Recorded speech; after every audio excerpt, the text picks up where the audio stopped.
बताती है कि जातियां भगवान ने नहीं बनाई, जातियां पंडितों ने बनाई। हमारे देश के प्रधानमंत्री या राष्ट्रपति दुनिया के किसी भी देश में जाते हैं तो वहां पर तथागत बुद्ध की प्रतिमा दी जाती है। ये भारत की पहचान बुद्ध से है। ये जो कुंभ मेला का आयोजन इस संगम तट पर होता है, इसका भी श्रेय बौद्ध राजा महाराज हर्षवर्धन को जाता है। साथियों, आप जानते हैं विश्व में भारत की पहचान तथागत बुद्ध से है और बुद्ध के दर्शन से है। यहां तक कि हमारे देश के प्रधानमंत्री या राष्ट्रपति दुनिया के किसी भी देश में जाते हैं तो वहां पर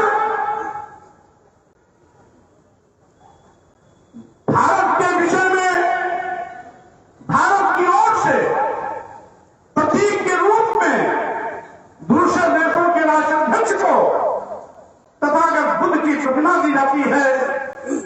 और साथ ही साथ जब कभी शांति की बात आती है तो हमारे देश के प्रधानमंत्री जी भी कहते हैं हम उस भारत से आए हैं जहां बुद्ध पैदा हुए थे, और जहां बुद्ध की बात होती है वहां युद्ध की बात नहीं हो सकती है। ये भारत की पहचान बुद्ध से है। ये हमारी अतीत गौरवमयी संस्कृति है। हजारों साल तक ये भारत बौद्धमय था। नागवंशी, कभी नागवंशी शासक, कभी हैयक वंशी,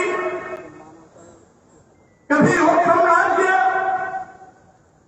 कभी रंगवंश, कभी मौर्य साम्राज्य, कभी पाल साम्राज्य और महाराज हर्षवर्धन तक ये सिलसिला चला आता रहा। आप जानते हैं ये जो कुंभ मेला का आयोजन इस संगम तट पर होता है, इसका भी श्रेय बौद्ध राजा महाराज हर्षवर्धन को जाता है, क्योंकि यह परंपरा उन्होंने शुरू की है। आज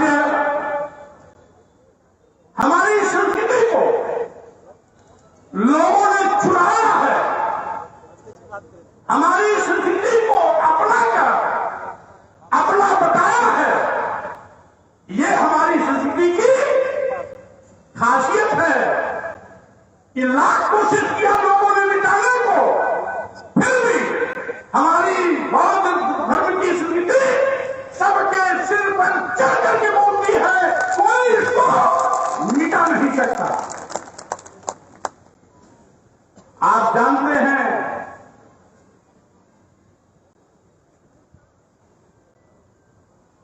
आज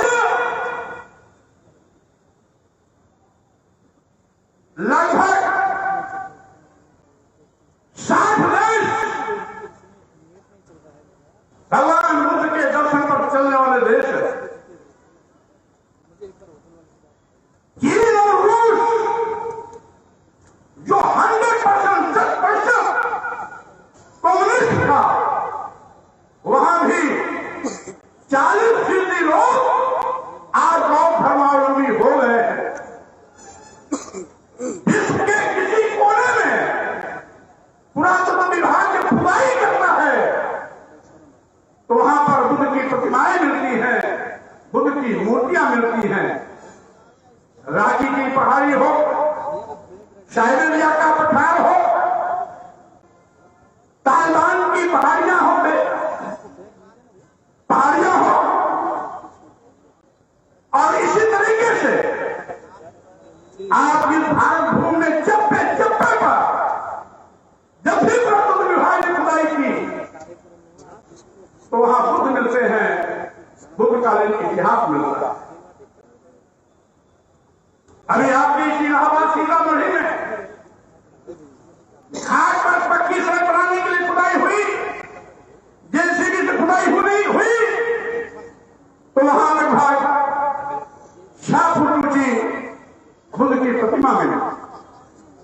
गंगा तट में हाईवे बन रहा था, बदाई में खुदाई हुई तो बुद्ध की प्रतिमा एक नहीं अनेकों में नहीं। अयोध्या में 3 बार खुदाई हुई, तीनों बार वहां बुद्ध और बुद्धकालीन अवशेष मिले। आज चप्पे चप्पे पर बुद्ध है, बुद्ध का दर्शन है, बुद्ध का विचार है। आज से लगभग 2500 साल पहले तथागत बुद्ध पैदा हुए थे, लेकिन आज भी उनका दर्शन उतना ही व्यवहारिक है जितना बुद्ध जी के कार्यकाल में था। और यही कारण है लगातार ये विचारधारा बढ़ती जा रही है। और साथ ही साथ हम तो ये कहना चाहते हैं,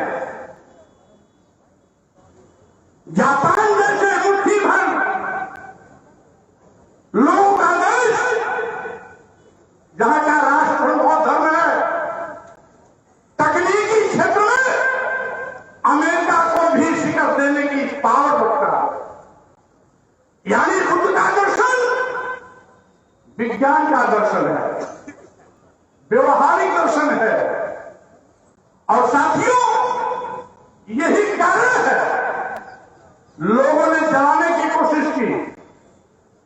नालंदा विश्वविद्यालय, तक्षशिला विश्वविद्यालय, जो दुनिया का सबसे बड़ा विश्वविद्यालय था, दुनिया की सबसे बड़ी पुस्तकालय थी, क्योंकि बौद्ध संस्कृति से भरा पड़ा था, इसलिए लोगों ने उसे जलाने और मिटाने की कोशिश की। लेकिन लाख कोशिश के बावजूद भी आज भी तथागत बुद्ध, उनका दर्शन, उनका विचार आज भी लोगों के दिल दिमाग में है। साथियों, मैं कहना चाहता हूं, सम्राट अशोक जिन्होंने तथागत बुद्ध के विचारों को दुनिया में प्रचारित और प्रसारित करने के लिए अपने बेटे और बेटी को सत्ता सुख से वंचित कर बौद्ध धर्म के प्रचार और प्रसार में ढेरने का काम किया। उस समय सोचिए, वो सम्राट अशोक जिसके भारत में अफगानिस्तान भी था, पाकिस्तान भी था, बांग्लादेश भी था, म्यांमार भी था, भूटान भी था, नेपाल भी था, वो अखंड भारत, इसने विशाल अखंड भारत का शासन सम्राट अशोक ने अपने बेटे महेंद्र संमित्रा को उस समय लंका भेजा था तथा बुद्ध के विचारों को फैलाने के लिए। यही नहीं साथियों, इस देश में बुद्ध का दर्शन है क्या? वो दर्शन है करुणा, मैत्री, बंधुत्व, यानी प्यार का, भाईचारे का। बुद्ध के दर्शन में हम सब समान हैं, मानव मानव एक समान की विचारधारा ही बुद्ध का दर्शन है। जात पात, छुआछूत, ऊंच नीच का कोई स्थान नहीं, सभी इंसान बराबर हैं। और इसीलिए आज यह बौद्ध दर्शन पूरे विश्व में नित्य प्रति प्रचारित और प्रसारित होता जा रहा है। साथियों, समय समय पर हमारे देश के संतों, गुरुओं, महापुरुषों ने भी इस विचारधारा को आगे बढ़ाने की कोशिश की। सम्राट अशोक से लेकर राजा हर्षवर्धन तक बड़े पैमाने पर तथागत बुद्ध के विचारों को जन जन तक पहुंचाने का प्रयास किया। इसके बाद संतों गुरु महापुरुषों ने कभी संत कबीर, कभी संत रविदास, तो कभी गुरु नानक जैसे संतों महापुरुषों ने तथागत बुद्ध के विचारों को अमली जामा देने के लिए समतामूलक समाज की स्थापना की बात की। आगे चल करके हमारे महापुरुषों की इसी विरासत खाते को सामाजिक परिवर्तन के महानायकों ने ज्योतिबा फुले के रूप में, छत्रपति शाहू जी महाराज के रूप में, सावित्रीबाई फुले, फातिमा शेख के रूप में, भारतीय संविधान निर्माता परम पूज्य डॉक्टर अम्बेडकर, पेरियार रामास्वामी नायकर, नारायण गुरु संत गाडगे के रूप में इस कर्म को आगे बढ़ाने का निरंतर प्रयास किया। उत्तर भारत में पेरियार सिंह यादव,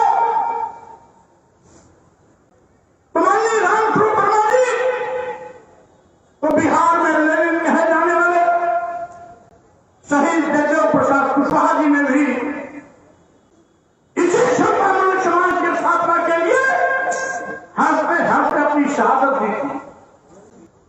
आज हो क्या रहा है? आज ऐसे लोग जिन्होंने हमेशा समाज को बांटा, टुकड़े टुकड़े में किया, वो लोग हमें उपदेश दे रहे हैं, क्या जानते हैं? बटेंगे तो कटेंगे। क्या उपदेश दे रहे हैं? बटेंगे तो कटेंगे। हमारे माननीय मुख्यमंत्री जी भूल गए कि करोड़ों नौजवान बेरोजगार हो गया, भूखमरी के शिकार लोग 5 किलो 10 किलो चावल पाने के लिए लाइन लगा रहे हैं, गरीबी चरम पर है, काला बाजारी चरम पर है, छुट्टा जानवर लोगों की फसल को चलकर चौपट कर दे रहे हैं। ये भूल गए। नारा क्या दे रहे हैं? बटेंगे तो कटेंगे। इनका समर्थन कौन कर रहा है? आरएसएस के सहस्तर संचालक हसबोले जी। हसबोले क्या मैं समर्थन कर रहा हूं? अरे हसबोले जी और मुख्यमंत्री जी, मैं पूछना चाहता हूं, समाज को ब्राह्मण, क्षत्रिय, वैश्य, शूद्र में किसने बांटा?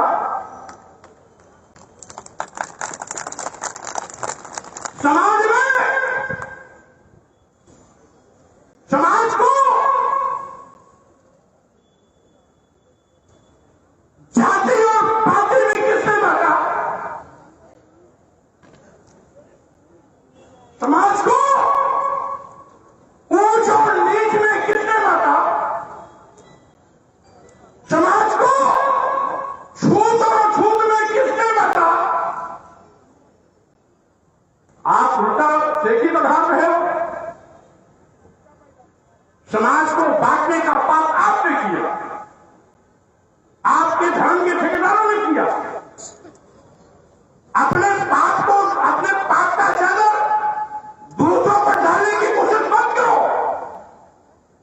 और यही नहीं, 6,743 जातियों का निर्माण किसने किया? ब्राह्मणों में भी एक जात नहीं है, वहां पर है 3, 13 और उसके आगे कुछ ऐसी जातियां हैं जिसमें 3 वाले, उसमें कुछ ब्राह्मण की ऐसी जातियां हैं जिनकी लड़की लड़के की शादी आपस में नहीं होती। ये पाकिस्तान भी नहीं है, ये भारत है। जिस भारत के प्रधानमंत्री अमेरिका जाकर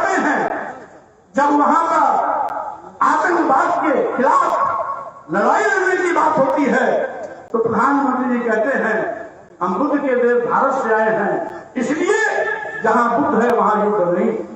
लेकिन आप तो अपने ही लोगों का सर काट रहे हो, अपने ही लोगों को मौत के घाट उतार रहे हो, और फिर भी कहते हो शर्म नहीं आती कि बटेंगे तो बटेंगे। किसको उपदेश दे रहे हो? किसकी आपकी धूल झोंकने की कोशिश कर रहे हो? गलत परंपरा मत डालो, संविधान के विपरीत आचरण मत करो, इंसानियत का कत्लेआम मत करो, इंसानियत को जातियों धर्मों में बांट करके उनके साथ भेदभाव मत करो। इस देश का हिंदू मुसलमान सिख ईसाई पारसी बौद्ध जैन सभी भारतीय हैं। जो भी इस देश का है वो भारत का जो भी है वो हमारा भाई है। यहाँ का मुसलमान, यहाँ का ईसाई विदेश से नहीं आया है। समय समय पर किसी ने इस्लाम धर्म कबूल कर लिया वो मुसलमान बन गया, किसी ने ईसाई धर्म कबूल कर लिया वो ईसाई बन गया, लेकिन मूल बासिंदे हमारे भारत के हैं। कोई आदिवासी था, कोई अनुसूचित जात का था, कोई पिछड़ा था, और यही नहीं अगले भी धर्म परिवर्तन किए हैं।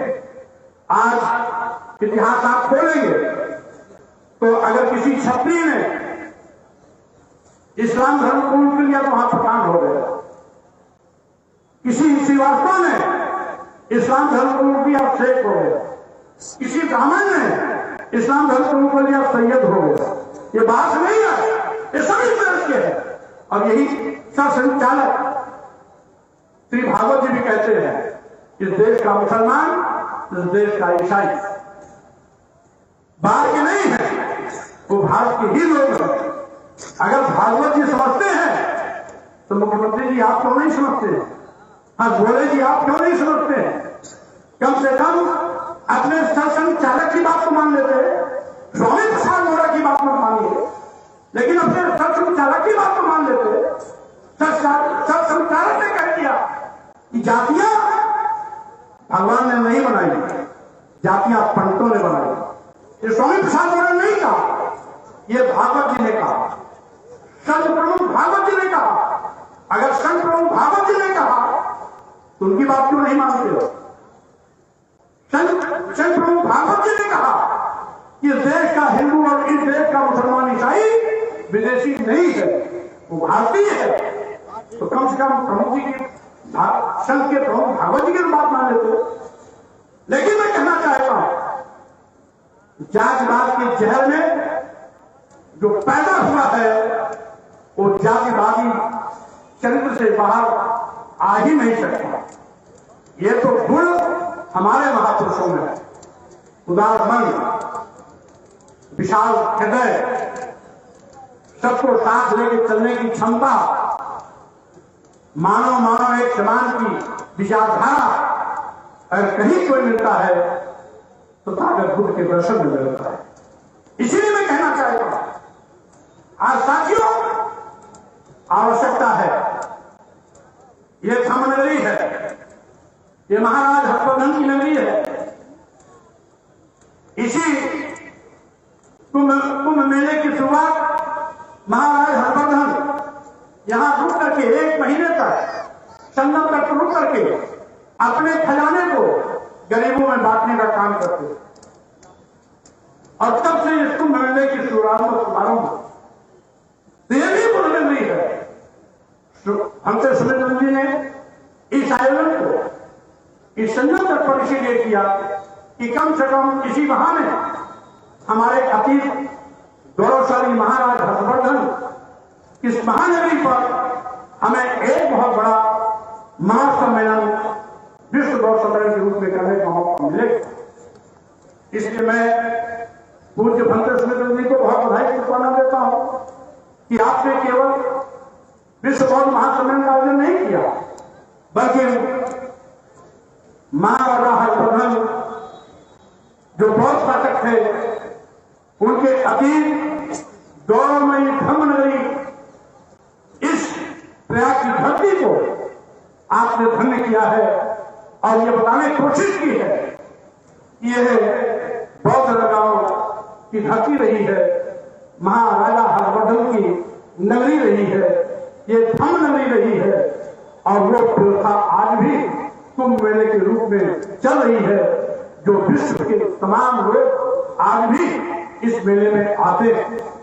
मैं अपने नेपाल सहित देश के तमाम प्रदेशों से आए हुए उन अतिथियों का भी मैं अपनी ओर से भी स्वागत करता हूं, धन्यवाद देता हूं, क्योंकि मेरा छात्र जीवन इसी इलाहाबाद में बीता। सामाजिक राजनीतिक कार्यों की शुरुआत भी मेरी इसी इलाहाबाद की धरती से शुरू हुई। यही नहीं, ये इलाहाबाद नगरी इसलिए और भी महत्वपूर्ण है कि जो यहाँ का किला है, इसका शुभारंभ कभी सम्राट अशोक ने कराया था और सम्राट अकबर ने इसका पुनरुद्धार कराया। इसलिए भी यह महानगरी अति गौरवशाली नगरी है। हम इस सरजमी को भी नमन करते हैं, क्योंकि हमारा पूरा विद्यार्थी जीवन यहाँ भी था। यही से सामाजिक राजनीतिक कार्यों की शुरुआत हुई और साथ ही साथ राजनीति के विभिन्न महत्वपूर्ण पदों पर जाने का अवसर भी इसी इलाहाबाद नगरी के आशीर्वाद से मिला। इसलिए इस इलाहाबाद नगरी को प्रणाम करता हूँ। नेशनल दस्तक की आपसे गुजारिश है कि अगर इसको बचाना चाहते हैं तो नेशनल दस्तक को सब्सक्राइब करने के लिए रेड कलर के सब्सक्राइब बटन को दबाएं, फिर बेल आइकन की घंटी दबाएं। नेशनल दस्तक को बचाने के लिए बहुत जरूरी है कि हर खबर को शेयर करें, लाइक करें, कमेंट जरूर करें।